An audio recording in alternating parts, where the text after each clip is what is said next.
Estamos aqui de cócoras mais uma vez e hoje nós estamos aqui muito felizes e muito honradas, né? Quem é tu? Você se esquece. Eu, Fabiana Garcia, minha parceira de sempre, Bianca Rocha. Você se esqueceu, você ficou tão emocionada Estou que emocionada até de você com a esqueceu. nossa convidada. E que a gente trouxe para falar de um assunto que está muito... Não vou dizer muito em alta, em né? alta, eu ia dizer na moda, mas é meio esquisito, né? Mas em alta. Cada vez mais, né? E a gente sempre recebe muitas perguntas, então a gente falou, vamos chamar a pessoa para falar do assunto, né? Então, com a gente, a doutora Priscila Lima. Pri, linda! Especialista em fertilidade, é isso, né? Isso mesmo, é isso Fabi. mesmo. E se apresenta um pouco pra gente, Pri. Sim, pra Minha gente... médica, tá, gente? Sou paciente das duas, olha, que medo! Não vou ficar contando aqui. Nós vamos contar os segredos Meus hoje segredos, da Bianca. A gente vai te vigiar hoje, Vi. Se eu sou boa como paciente... É ótima. Eu sou, viu? Olha lá, Viu? você Pra para. mim, não. Paciente exemplar. Ela é verdade, ela é bem dedicada. É verdade. Disciplinada. Disciplinada, super Sou, né? disciplinada. Corajosa. Eu fico assim, às vezes, não posso comer açúcar, não, agora não vou beber, não vou, não sei o que, eu fico tentando. Ela fica pra ver se tá funcionando na disciplina, né? É só pra testar. É. Fabi, Bi, eu queria agradecer vocês. Finalmente saiu o nosso podcast. Sim. A gente já tentou 3 vezes, Ano mas passado, a gente né? é persistente, não, uma hora tinha sai. que sair, gente. Não tem como não te trazer aqui sobre esse assunto que realmente, assim, depois que eu entrei nesse mundo, eu percebi a importância desse assunto, que mais mulheres soubessem, né, pudessem ter a oportunidade de ter informação sobre isso. Eu gostaria que todas pudessem ter. As que vão precisar e as que não vão precisar, que todas, que fosse algo mais que as recorrente, pessoas, eu né? acho que soubessem, até para apoiar as pessoas Sim, que precisam, exato. né, que estão aí tentando engravidar, que precisam de alguma ajuda. Sim, sim. Né? E às vezes apoiar, só o fato de você ter informação, você deixa de falar alguma coisa que ali não era adequada, porque a gente sabe que fertilidade e reprodução é carregada de mito, é carregada de tabu ainda hoje. Então, eu acho que o podcast é o lugar da gente trazer informação e isso ajudar todos nós a talvez serem pessoas melhores aí. Pessoas melhores, porque eu acredito assim, a gente na área de obstetrícia tem muito essa coisa de mitos, né? Sim. Eu imagino que nessa área deve ter muita coisa. Tem bastante, Fabi. Né? Bom, então eu vou me Fala apresentar. Diga! Fala de você. Quem então. é você, Priscila Lima? Bom, pessoal, eu fiz, na verdade eu fiz ginecologia e obstetrícia, né? Mas logo que eu terminei a minha residência, eu já me especializei em reprodução humana. Então, eu fiz a minha subespecialização em reprodução humana, porque aquilo já me encantava. Na época da residência, para mim, ainda era ficção científica, então a gente não sabia o que era. Olha só. Então, ainda era muito restrito. Hoje em dia, a gente se fala mais, fala na TV, no rádio, no Instagram, mas na época era algo desconhecido e eu quis fazer pelo algo desconhecido e eu achava que era uma especialidade muito peculiar, que é você trazer sonhos das pessoas. Então, você trabalha com sonhos. Então, era uma especialidade totalmente... A maioria das especialidades na medicina, você trabalha com... Você vai promover a saúde, mas você tem ali uma coisa da doença, da cura. E, de repente, a fertilidade vida, né? É vida, é você trazer a vida.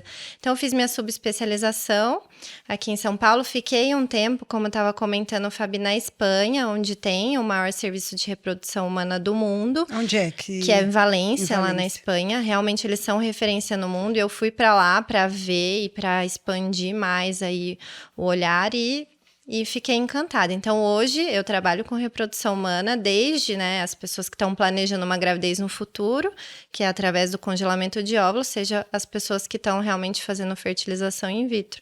Então, é a formação da família, na verdade, né? E hoje temos várias formas de família. Então, a reprodução humana também trouxe esse olhar, né, da diversidade. Então, é uma especialidade que, sim, tá na moda. Tá em alta. E acho que cada vez mais, né, por conta do índice, né, de infertilidade que aumenta, né, cada tempo que passa, ano que passa, acho que isso vai ser mais recorrente. Então, acho que é uma profissão mesmo do futuro que já chegou, né? Eu até tenho uma pergunta a isso. Aumentou o número de mulheres, eu acho que todo mundo pergunta, aumentou o número de mulheres com problema, né, de fertilidade ou é uma coisa que a mulher está engravidando mais tarde, ou está se diagnosticando mais coisa? O que aconteceu que isso tá em alta, né? Fabi, eu acho que são as 3 coisas que você falou. Realmente as pessoas falam, nossa, cada vez mais eu vejo pessoas enfrentando dificuldade para engravidar. O que mais interfere na chance de gravidez é a idade da mulher. E a mulher tá postergando. Isso já é uma realidade, né? Vocês estão vendo pré-natal cada vez mais mulheres aí acima de 35 anos, né? Abaixo de 30 anos a gente já não vê mais as mulheres, né, grávidas, assim. Sim. Então a gente tem uma mulher hoje que tá investindo na carreira, então é uma mulher que tem anos de estudo, aí depois ela quer fazer uma pós-graduação, aí depois ela quer viajar, aí depois ela quer casar. Então, há uma procura do parceiro ideal, a necessidade pelo parceiro mudou. Sim. Né? Não é qualquer parceiro mais, né, que atende, né, os requisitos. Mudou também a necessidade pelo parceiro e depois mesmo Mas como assim? Eu não quero entender isso melhor. Porque agora não é qualquer um não que você filho com qualquer porque na época das nossas mães, os casamentos aconteciam tão cedo que talvez não fosse o parceiro ideal, mas que a gente não tinha maturidade para entender se aquele era. Então casava-se muito cedo. E tinha filho muito cedo. Eu acho que com a idade a pessoa fica mais exigente, seletiva. Tem mais critérios, né? Isso. Mais cedo. Fica mais chata, né? Ah, não, eu acho que tá certo, eu também né? Acho. Vai escolher qualquer um, né? Eu mais chata também. Então, eu acho que tem isso. E, por fim, depois também que ela encontrou o parceiro, muitos querem, às vezes, fazer a viagem, fazer o casamento, comprar o apartamento. Então, eu falo, as pacientes chegam pra mim no consultório aos 40 e falam, doutora, agora é o momento. Agora eu tô pronta. Aí eu falo, calma lá, você congelou seus óvulos. Então, essa é a minha realidade hoje. São mulheres aí, maioria acima de 37 anos, não tem nenhum filho e não se programou. Porque agora que a gente tá falando muito de congelamento de óvulos, né? Porque antigamente não se falava sobre isso. Elas chegam, então, sem ter tido essa precaução antes, essa segurança antes. Isso, é uma queixa da mulher, a gente vê no consultório que ela disse que a vida inteira foi no ginecologista e aí o ginecologista cuidava, né, da saúde, pedia ultrassom de mamas, Papa Nicolau e cuidava do método contraceptivo. Mas ninguém para e pergunta, você quer ter filhos? Quantos filhos você quer ter? Em que momento você vai ter filhos? Então, não se perguntava muito isso. Então, agora os ginecologistas estão começando a cuidar desse planejamento familiar. Porque quando a gente aprendeu o planejamento familiar, o meu ambulatório de planejamento familiar na residência era de anticoncepção. Anticoncepção. Planejamento familiar é sinônimo de anticoncepção. Né? E não um planejamento de, você não quer ter agora, mas quando você tiver, o que a gente pode fazer para esse plano dar certo, né? Exato. De ter filhos, né? E as mulheres que você falou, né? Então, que o principal motivo disso é a idade, né? Isso é postergar, né, a gravidez. E geralmente quando essas mulheres te procuram, não sei se você tem esse dado, essa média, há quanto tempo elas estão tentando engravidar? Isso é interessante, essa pergunta capciosa. Então, sim, pelo menos estão tentando há 2 anos. Existe uma jornada... Elas demoram 2 anos para procurar. Existe a jornada dela é longa, porque às vezes ela fica um tempo tentando, daí ela não procura ajuda, às vezes por vergonha ou por ser um tabu mesmo, sabe? Aí às vezes ela procura ajuda, mas o parceiro não. Porque o parceiro também tá ali no tabu. Aí o ginecologista faz os exames básicos. Aí, às vezes, ele avalia e ele fala que tá tudo bem, que não há uma dificuldade para engravidar. Só que, às vezes, a gente tem exames específicos que o ginecologista não pede. Por exemplo, às vezes, sem sintoma, essa mulher pode ter uma endometriose, né? 10% das endometrioses são silenciosas. E aí, a gente não pede uma pesquisa e a gente não acha que não tem endometriose, então tá tudo bem. Aí, essa paciente faz o quê? Continue tentando, pois não há nada de errado com seus exames. Aí, ela fica tentando até que ela procura uma clínica, aí, às vezes, ela não se identifica, aí ela volta a ficar tentando. Ainda é uma limitação no Brasil a questão do custo dos tratamentos. Isso que eu ia falar. Não serem cobertos pelos planos de saúde. Então, nesse tempo que ela vai, às vezes ela procura tratamentos de menor complexidade. Então, ela faz tratamentos menos específicos, tenta vários tipos de terapias. De métodos, holísticas. né? E aí ela chega pra gente, às vezes ela já tá há pelo menos 2 anos. Né? A gente, às vezes, eu tenho pegado agora, tá, no consultório, mulheres que, assim, acima de 35, tentaram 6 meses, e aí elas, eu tô aqui porque meu ginecologista falou que eu tentei 6 meses, agora eu tenho que investigar, porque eu tenho mais de 35 Tem os anos. 2 lados, né? Mais cedo, né? Das que chegam mais cedo, sim. né? Porque a gente fala hoje que pelo menos, né, 1 ano é o tempo de tentativa, né? Que o casal pode experimentar, né? Depende. Esse 1 ano depende, né? Isso. Depende da idade da mulher, depende se ela tem algum problema, depende fator de risco. Se tem algum fator de risco. Às vezes o marido tem varicocele, a gente não pergunta, né? Dado que a gente é ginecologista, mas aí ela vai... E às vezes ele tem, mas não contou pra ela. Ou ele tem, mas não... O espermograma é sempre o último exame a ser feito. E tem uma resistência, você vê, essa resistência muito grande. Eu já peço o espermograma, porque eu falo isso também. Olha, eu vou pedir uns exames básicos, mas eu não trato fertilidade. Então, nós vamos ver se nesses básicos tem alguma coisa muito específica que a gente possa ver, que inclui, eu também peço investigação de endometriose e tal.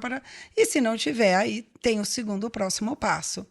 Mas um dos exames que eu acho que é básico, né? Básico lá, é o espermograma, porque é o exame que é o exame do parceiro ali, do companheiro. E eu vou te falar, assim, é uma complicação esse exame chegar a ser feito. Eu já peço, eu mesmo faço o exame. Ele tem que passar num urologista. Não, tá aqui o exame, pode ir lá hoje fazer. Exato. Né?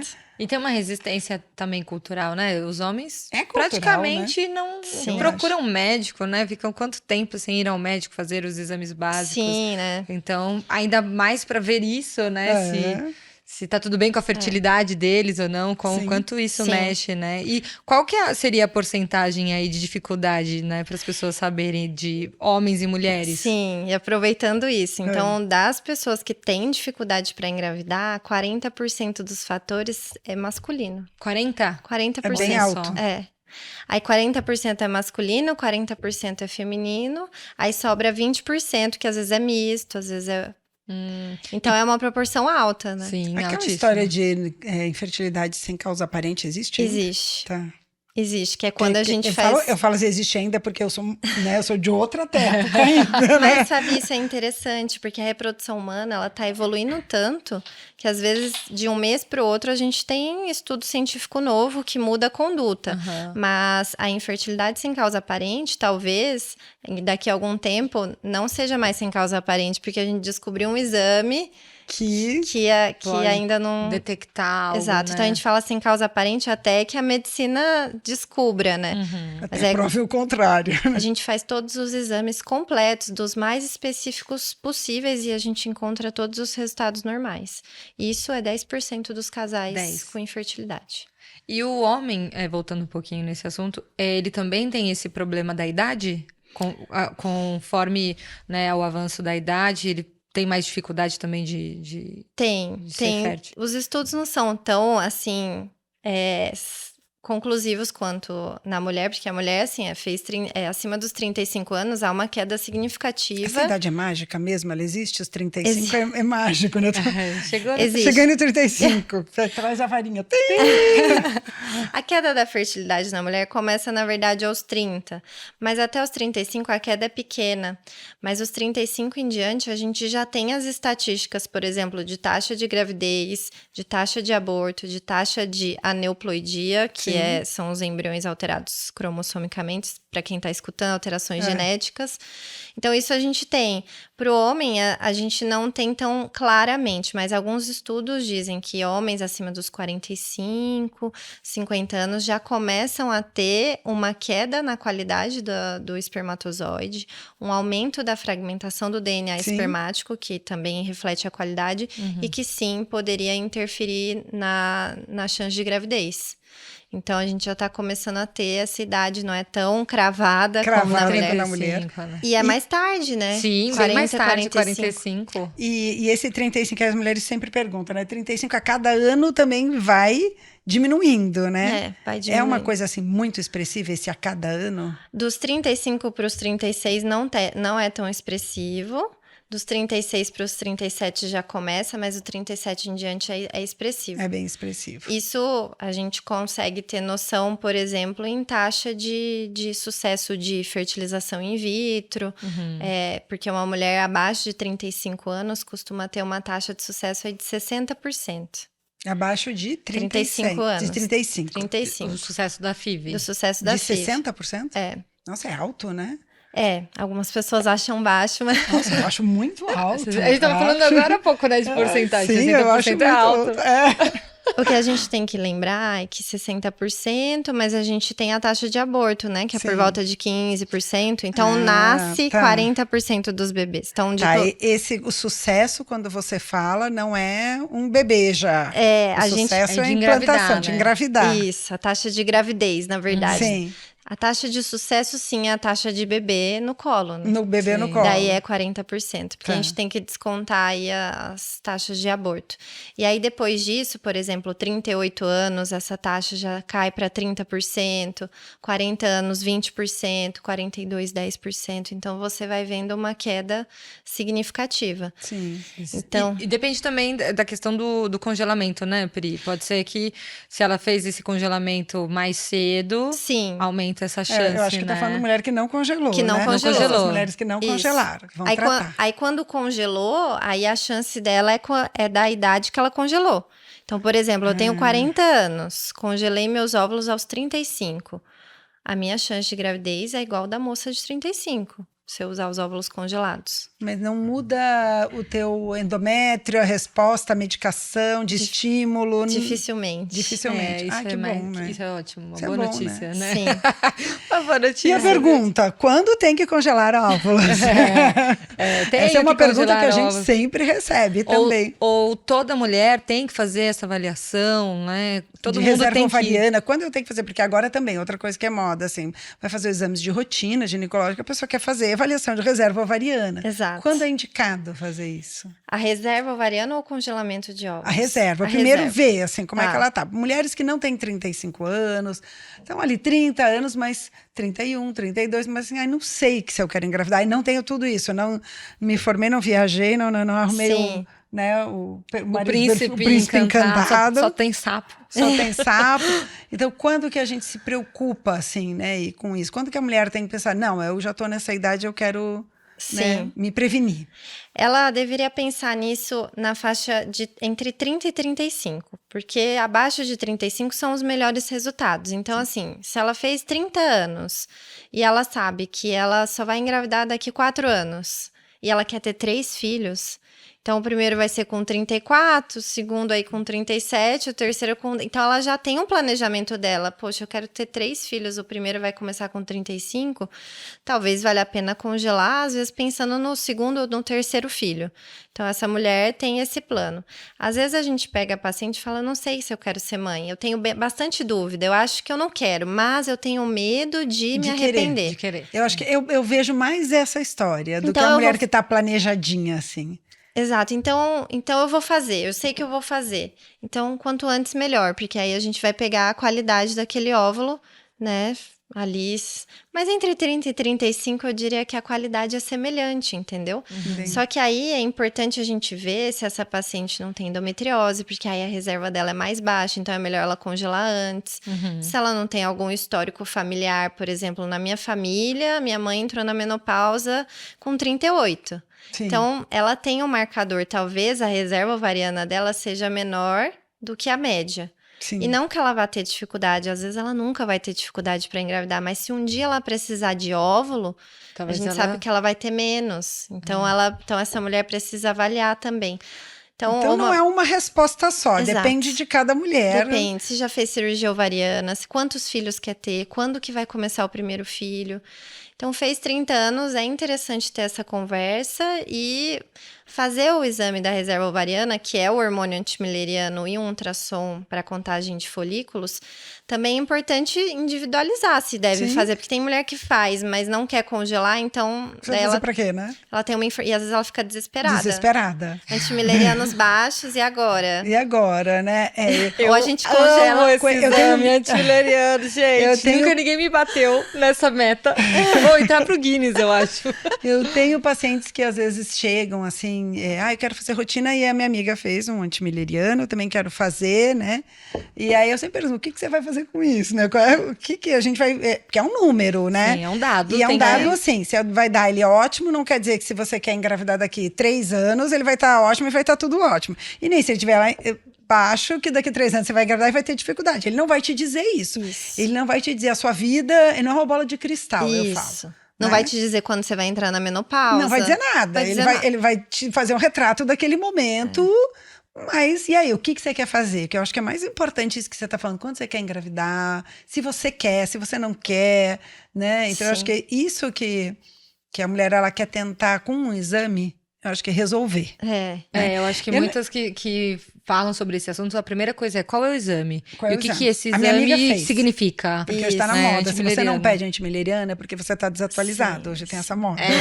Exatamente. Você não pediu antimileriana. Como assim? E Fabi, você sabe que agora, eu vi recente, tá? Tem antimileriano na farmácia. Você vai na farmácia. Olha, exame de sangue, assim como vai lá, não me pede assim como o beta, né? Beta de sangue, agora tem na farmácia. E é confiável? Não sei te dizer, porque eu só vi lá, não sei qual a metodologia. Qual é a metodologia? Mas tá tão assim que você... agora é assim, então tem que saber o que você vai fazer com isso, né? Ansiedade, né? E uma outra coisa que eu ia te perguntar, se atrapalha, essa coisa da mídia, porque hoje tem muitas mulheres mais famosas que estão engravidando mais tarde. E aí eu vejo, assim, também um movimento das mulheres. A fulana engravidou, então... é um exemplo, foi com uma 42, né? foi com 44, foi com 55, foi com... Então eu não vou me preocupar. Você acha que isso influencia, atrapalha ou não? Eu acho que influencia, e não só das famosas, né, que é o que cai na mídia, mas às vezes de familiares. E aí o que eu tava falando de nos tornar pessoas melhores aqui com o podcast, porque às vezes você traz uma informação para um familiar que pode atrapalhar a pessoa. Mas você vê, porque a minha tia engravidou com 45 natural, naquela época, né? Que ela tem hoje 70 anos. Então, mas aí ela não sabe que a chance da tia dela aos 45 engravidar natural é de 2%. Ela não sabe disso. Entendeu? Foi um caso mas, ali, né? óbvio que esses casos são os mais divulgáveis, porque os normais não vão dar ibope. Então... Aquela que não consegue, esse não dá ibope, né? Eu acho que, assim, é um assunto pra mulher, falando, né, de uma mulher que não conseguiu engravidar ou que passou por dificuldade ali tendo abortos. Não é um assunto que ela gosta de sentar na mesa com as amigas e falar dessa dor, né? Não é uma coisa que você consegue divulgar na internet, lá bonitinho, falar, ai, gente, olha, eu tô tentando com meu marido há 5 anos, olha que legal a minha experiência, entendeu? Eu acho que é um assunto muito dolorido, né? Sim. Então, realmente... ele fica abafado, né? A gente acaba não falando daquilo que dói. Sim. O que a gente acaba vendo são quem engravidou com 55, mas não fala quantas que chegam com 55 e não conseguiram. Sim, né? que é o mais provável, É o mais né? provável, né? Então isso realmente, essa informação... Sabe o que eu queria ver? As perguntas. Tá. Você me empresta seu telefone? A gente abriu uma caixinha de perguntas pra Pri. Vamos ver o que o pessoal perguntou. Mas antes dela abrir, eu ia te perguntar uma coisa que eu ouvi essa pergunta também. Já que a idade ela está relacionada à qualidade dos óvulos, por que então não congelar com 25? Que aí eu vou ter um óvulo must, né? A gente tá falando de uma ansiedade, né, das pessoas hoje, pode entrar nesse radical de, eu já quero então congelar com 25, eu já fico livre, não sei se eu vou querer ser mãe, mas com 25 tá lá meu óvulo super saudável, ótimo. É interessante essa pergunta, Bianca, porque sim, a gente poderia congelar aos 25. A questão é que o que a gente sabe é que o tempo que o óvulo fica congelado, os estudos mostram que ele não perde a qualidade, tá? Ele poderia ficar anos, a gente ainda não tem isso. A gente teve gravidez de óvulo que ficou congelado mais de 10 anos. Mas, talvez, em algum momento, possam surgir estudos que, seria melhor que o óvulo ficasse congelado 5 anos. A gente ainda não sabe. O tempo de congelamento então, ainda. congelou aos 25 e vai usar esse óvulo 20 anos depois... Ou aos 25, será que a gente tem maturidade para decidir isso? Porque porque dos 25 aos 30, muita coisa acontece, né? A maturidade ali que você... Com 30, você tem muito mais maturidade que aos 25. Para fazer essas escolhas. Eu já tive paciente... E até para investir nisso, tem que ter dinheiro exatamente, né? Eu já tive paciente que congelou com 26, mas ela tinha um histórico familiar de doença genética, né, que levava a uma menopausa precoce. Então, ela já tinha uma reserva baixa. Aos 26 anos. Ela tinha um super histórico então, ali que indicava a importância do histórico, né? De você investigar a família, Sim. né?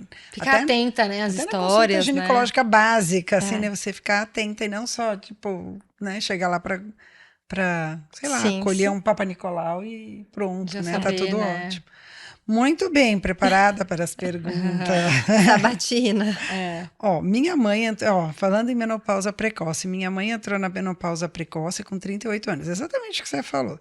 E foi bem ruim para ela. Sim. Devo me preocupar?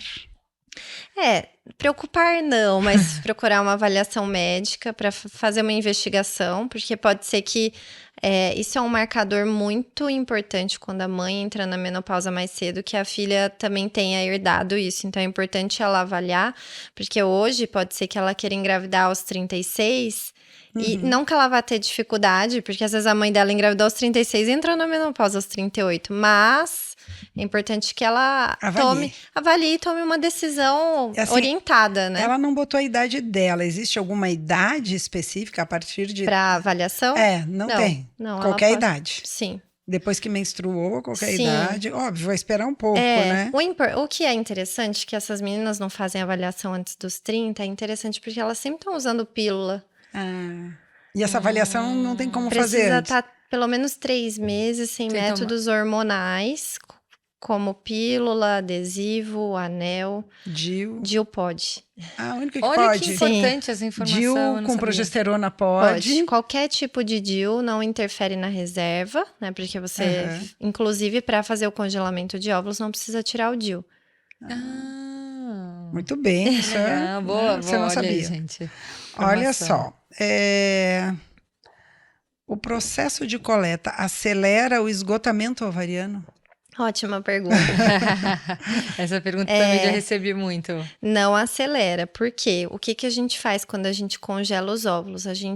Todo mês a mulher escolhe um folículo, que é o folículo que ela ovula, e os demais ela joga fora. Isso normalmente, sem tratamento. Todo mês isso acontece. É como funciona fisiológico. É como funciona.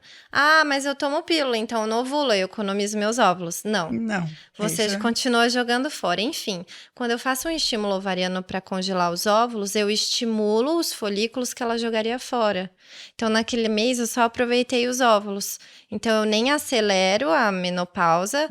Não, eu nem beneficio, nem prejudico aquela reserva. Você vai fazer um aproveitamento daquilo que ela não usa. Exatamente. Agora... Quanto tempo dura o processo do congelamento? Cerca de 10 a 12 dias.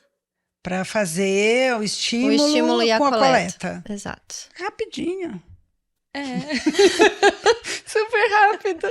Gente, não. Uma coisa é o tempo, né? O tempo de tratamento. Uma coisa é você passando ali, né? Como é que você sente? Parece 30 dias. 30 dias, é uma ansiedade, né? Então. Sim, é rápido, mas. Eu tô aqui como paciente, tá bom? Deixa eu ter a minha voz. Pode falar, não mexe. Qual a próxima? Então, tem 10 a 12 dias. Gente, eu tive um ciclo que durou 18, não foi? Foi. 18 dias. Eu sou dias. muito premiada. Sou muito boa. Sou muito boa, paciente. Eu sou um caso. Óvulos resistentes. Isso aí. Qual o passo a passo do processo? Isso aqui, será que é de congelamento? De congelamento. De congelamento. Acho que pode ser. Então, passo a passo. Primeiro, a gente faz uma avaliação médica. Depois, a gente faz a escolha da medicação que a gente vai usar. E aí, geralmente, a gente começa o estímulo na menstruação. Então, ela faz, durante esses 10 a 12 dias que eu falei que dura o processo, ela faz cerca de 3 ultrassons. Então, um ultrassom no começo, um ultrassom 8 dias depois, um ultrassom 10 dias depois, e aí a coleta. Então, basicamente, a gente faz o preparo, né? O preparo ali, escolher a medicação, aí ela menstrua, usa os indutores da ovulação, faz 3 ultrassons e colhe os óvulos. A coleta dos óvulos é feita por via transvaginal, pelo ultrassom. Pelo ultrassom. E geralmente a gente usa uma sedação para que ela não sinta desconforto. Maravilhosa a sedação. Brincadeira. Mas basicamente esse é Vou lá hoje. Basicamente, esse é o então, passo esse a é o passo. passo a passo, né? Simplificada, porque eu acho que essa escolha de medicação vai depender de cada uma. E é Exato. uma medicação, né, hormonal, né? Então, Exato. só para as pessoas saberem. Ó, pergunta que não quer calar. Você queria ter uma ideia de valores sobre o tratamento? Tem um orçamento, tem um consenso de orçamento? Não tem um consenso, tá? Isso varia muito, porque isso vai depender do número de óvulos, né, que a mulher vai ter, da reserva ovariana. Então, às vezes, talvez por isso o benefício de congelar antes, porque você tem muita reserva de óvulos, então você precisa usar menos medicamento, o que diminui o custo, e você vai ter mais óvulos e você só vai precisar de uma tentativa. Então, essa é a vantagem de fazer mais nova. Então, varia quantas tentativas, quantos óvulos, qual a dose da medicação. Então, não tem um consenso, isso varia de clínica para clínica, mas até saiu recentemente alguma reportagem, eu acho que num jornal grande aqui no Brasil, que fez essa pesquisa lá, e a média eu acho que era de custo era 15 mil, mas podia variar de 9 a 20. Então, assim, varia bastante, Varia né? bastante. De 9 a 20 varia bastante. E então, não hoje tem consenso. Hoje a gente tem algumas situações específicas que o SUS cobre esse tratamento para alguma situação específica? Tanto de congelamento quanto para fertilização in vitro. Aqui no Brasil tem alguns serviços universitários que o SUS cobre a tentativa, mas tem alguns critérios, por exemplo, idade, né? Se eu não me engano, até 39 anos, tem uma faixa etária máxima. E o casal entra. Por quê? Não seria por conta o contrário, né? O ideal. Pois é, mas por conta da taxa de sucesso. Então, eles querem priorizar, já que eles têm uma contenção de custos, eles querem priorizar as que teriam mais chance de sucesso. Então, tem critérios que, basicamente, a idade da mulher, uma idade máxima, ela entra numa fila. Então, talvez seja através de uma central que referencia, talvez a unidade básica de saúde referencia para esses hospitais e ela fica na fila, e essa fila pode demorar 2, 3 anos. Pode piorar ainda a situação dela. E ela chega e ela tem acesso. Então, tem alguns serviços no Brasil, mas ainda muito restritos. E tem serviços que congelam óvulos, mas apenas para pacientes oncológicas, que são aquelas que vão ser submetidas à quimioterapia por câncer. Eles não fazem congelamento social, né? Que a gente fala, preservação da fertilidade. Mas ainda são poucos serviços. São poucos, né? Infelizmente, no Brasil, assim, tem países que o governo custeia esse tratamento, pelo menos uma tentativa para a população. Isso eu ia te perguntar, como é que a gente está ali, né, nessa área, reprodução, né, fertilidade aqui, Brasil, né, as técnicas, os tratamentos em relação ao mundo, como é que a gente está nesse ranking? A gente está muito bem.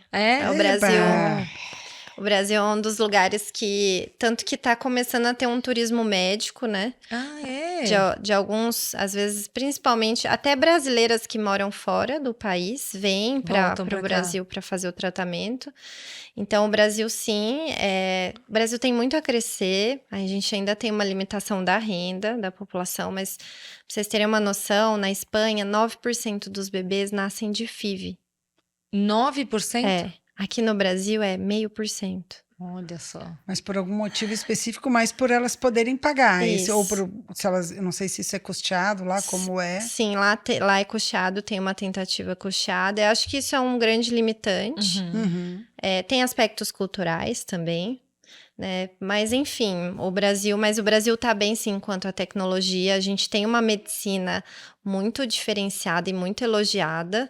Então, às vezes até... Porque a gente tem esse aspecto humanizado, a gente gosta de, né, a paciente entenda todos os processos. Então, o Brasil tem uma medicina peculiar. Sim, todo estrangeiro fala, em todas, acho que os setores da medicina, né? Eu acho que vocês têm isso também, né? Não sei se... Sim, bastante. Sim. Quando atende uma paciente, elas falam, nossa, como a medicina aqui é incrível. Então, Sim, e eu tenho uma irmã que mora fora, que ela fala assim, fazer exame, Não, assim, ela estava entrando na menopausa, ela levou um exame lá, um médico pediu, bem básico, FSH estradiol. Bem claro, assim, de menopausa, o estradiol, assim, tipo 0, um FSH lá em cima. Ah, você está ótima.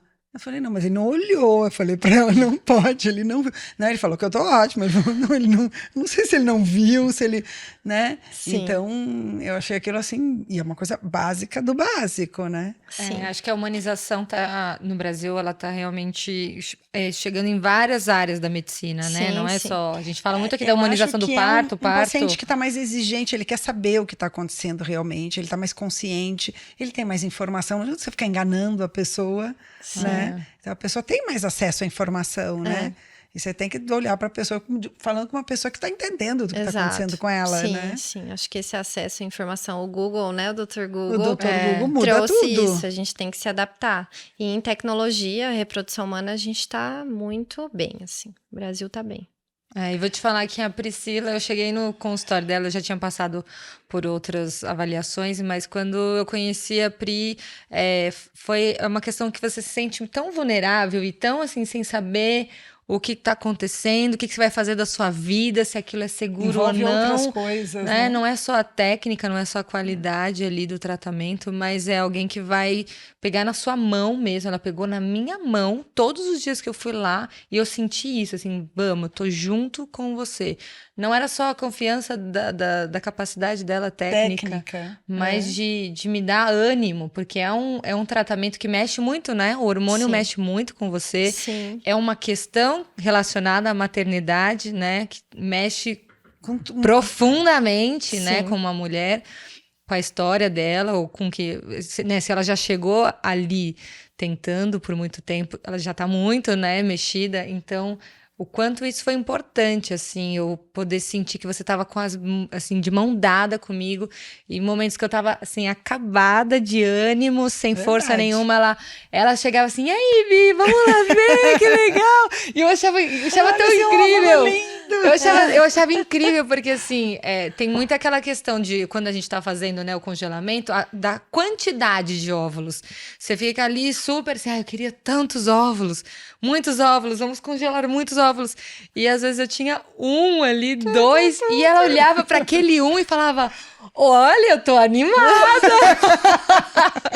E isso para mim foi tudo, de verdade, de você olhar para um óvulo e ficar animada, sabe? Então, isso faz muita diferença. De verdade. Lindo mesmo. Eu tô tentando me segurar aqui pra não chorar.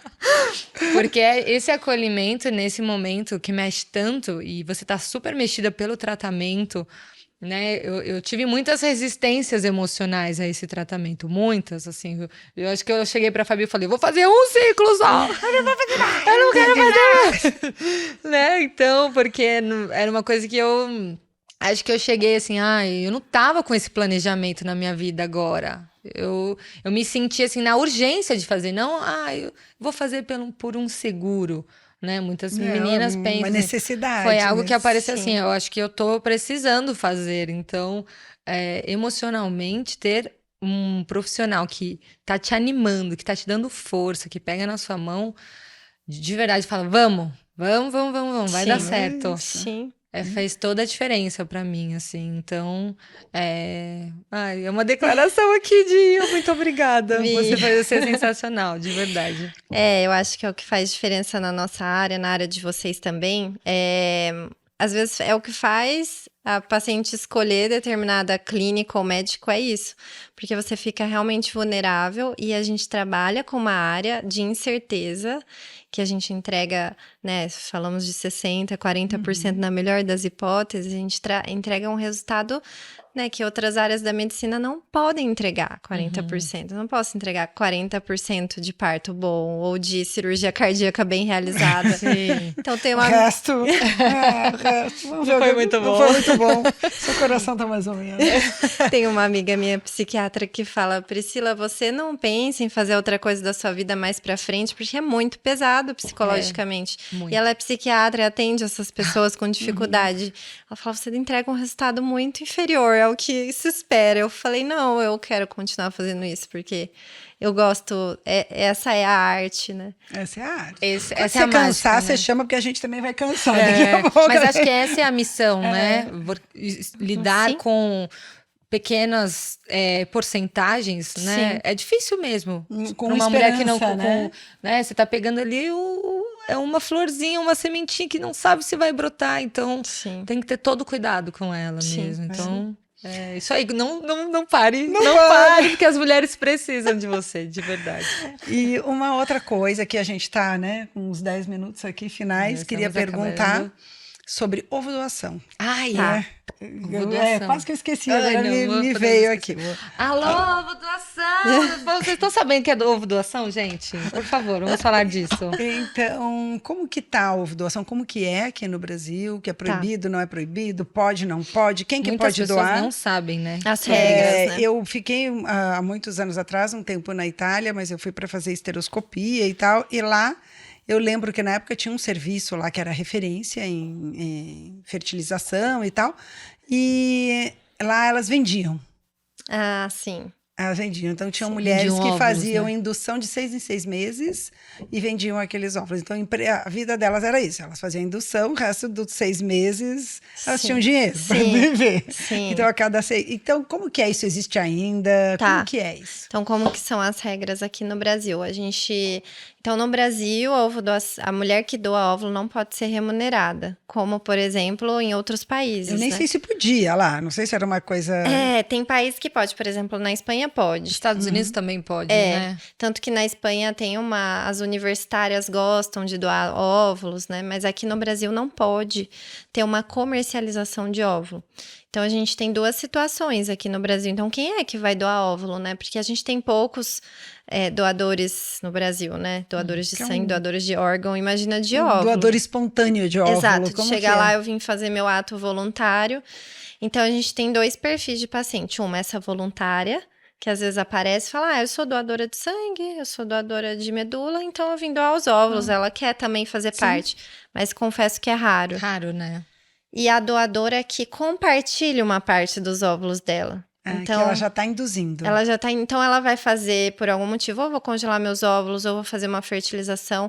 E eu tenho uma quantidade boa de óvulos, porque também eu não vou comprometer o tratamento dela e nem de quem vai receber. Não vou comprometer em taxa de sucesso. Eu preciso que ambas tenham uma quantidade boa. Então ela tem uma quantidade tão boa que eu posso dividir ao meio. Então metade vai para a mulher que recebe, metade fica com ela. E aí cada uma dá finalidade para os seus óvulos, né? Sim. Que quiser. Então, a receptora fertiliza com os espermatozoides do marido dela e a doadora fertiliza ou congela, enfim. E aí, elas podem compartilhar os óvulos, assim como podem compartilhar custos. Então, geralmente, Quem vai receber pode ajudar a pessoa que está ali estimulando. Exato. Isso é interessante. Na verdade, quem recebe acaba pagando o tratamento da pessoa que doou. É uma maneira, então, de estimular Se ajudarem, né? isso, Então, né? ambas se ajudam. A que recebeu só conseguiria engravidar se recebesse aqueles óvulos, né? Muitas estão na menopausa, enfim. E a que doou, às vezes, só conseguia fazer o tratamento se tivesse esse tratamento custeado pela receptora. E tem muito tabu ainda com isso? Preconceito. Olha, a gente cada vez menos, tá? Que bom, de tabu. Algumas mulheres ainda são resistentes, porque, se não é meu óvulo, então... Mas agora a gente também, na mídia, tá tendo mulheres famosas que estão divulgando que fizeram com doação de óvulos. A gente é a mulher que o sonho é gestar, né? 9 meses gestando, amamentando. Então, ela quer engravidar. O sonho dela é maior do que... Porque muita gente fala, né? Então se for pra ser assim, eu vou adotar. Aí eu falo, mas aí é muito diferente, então. Você não vai gestar. Você quer ter um filho, então vai entrar na fila de doação. Aqui no Brasil demora alguns anos, e enfim, e aí é outra missão, é a missão. E também acho que é uma coisa missão completamente diferente, né? A adoção é completamente diferente. São 2 coisas totalmente diferentes. E você pode escolher características. Geralmente o médico, a clínica, escolhe uma doadora e uma receptora parecidas fisicamente. Dá para escolher isso, né? Exato. Tá. Então, a gente tenta escolher para que elas sejam parecidas, né? Elas, aqui no Brasil, ou é anônimo, nessa situação que eu tô falando. Sim. Uhum. Então, nunca a doadora vai conhecer a identidade da receptora e vice-versa.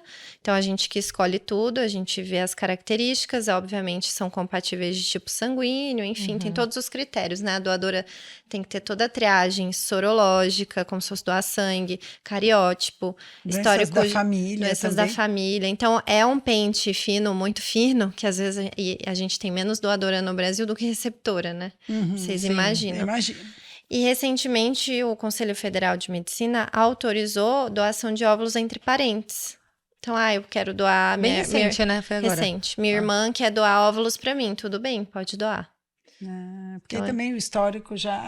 são ali, podem ser mais parecidas, né? Sim. Teve uma pergunta, essa não foi no de cócoras, foi para mim. Ela mandou assim, quero ser barriga de aluguel para minha irmã. Que eu faço, como é isso, né? Então ela só quer, vai gestar para a irmã dela, por algum motivo, né? Ela mandou essa pergunta. E aí ela vai ceder temporariamente o útero dela para a irmã, né? Que a gente chama de cessão temporária de útero, ou barriga solidária, útero solidário. A gente só não pode chamar de barriga de aluguel, porque aqui no Brasil não pode alugar.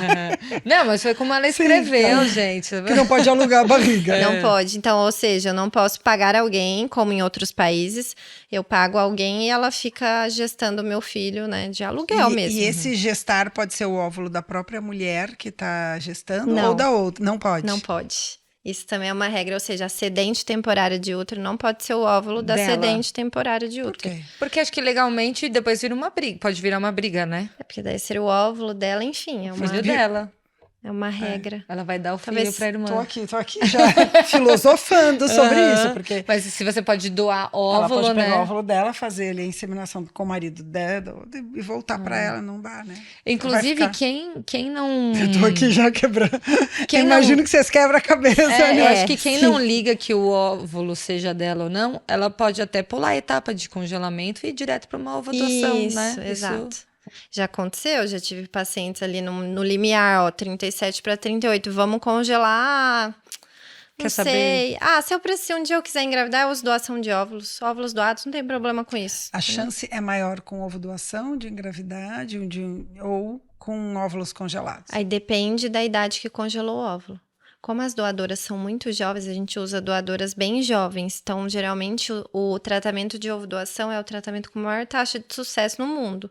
Porque as doadoras não têm questões para engravidar, concorda? Não pode ter dificuldade para engravidar, dado que ela é uma doadora. Né? Ela não tem nenhuma questão de saúde, a maioria é bem jovem.